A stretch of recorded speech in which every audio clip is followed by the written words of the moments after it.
Ayan si Beth ng Tagaragay Camarines Sur, yung nakilala ko dati noon. Tapos na meron na siyang jowa.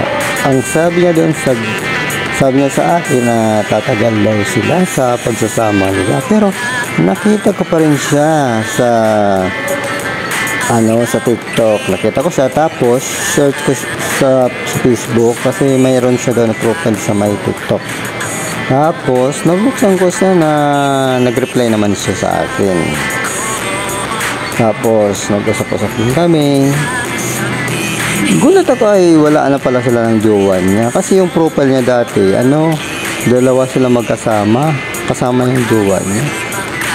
Nung nabuksan ko na yung profile niya nung galing sa TikTok niya, wala na, single na yung niya, yung profile niya. Siya na lang talaga.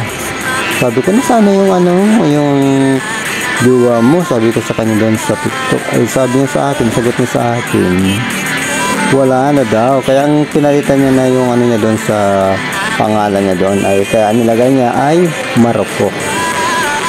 Tapos din kami na tagal din namin kami nag-usap-usap, tagal.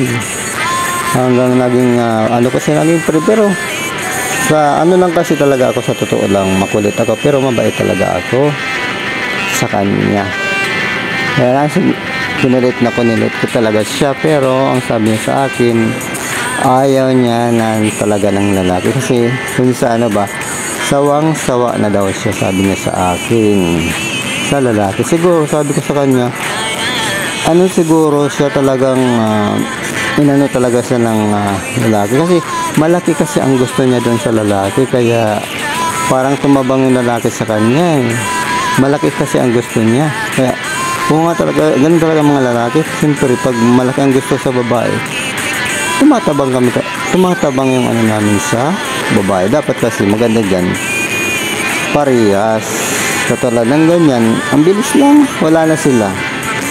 Kaya yung namin, dahil sa pagkukulit ko, ay naputol na yung namin, yung pag-uusap namin sa Messenger. Sabi ko okay lang naman, wala namang problema. Sabi na naman daw sa akin, hindi naman daw sa akin siya naghabol. At bakit naman siya maghabol sa akin? Dahil wala naman akong utang sa kanya. Siguro kaya ako nag-ano sa kanya kasi siya sa akin, may siya sa akin. Ako, siya ang may sa akin. Ako ang yung sa dati, nagigipit siya, wala siyang makain. Binigyan ko siya para may makain siya. Oo. Kasi alam mo naman, siyempre mabait tayo. Kaya kailangan natin na magbigay kung mayroong sobra. Siyempre, uunahin ko din siyempre ang aking pamilya. Siyempre, naawa din naman ako sa kanya. Sabi niya, mas masaya na daw sa kanya yung pagiging single mom. Okay lang naman. Pero mas maganda pa rin talaga, totoo lang, yung may kasama ka talaga, yung pinaka-loyal siya, pero hindi naging loyal sa kanya.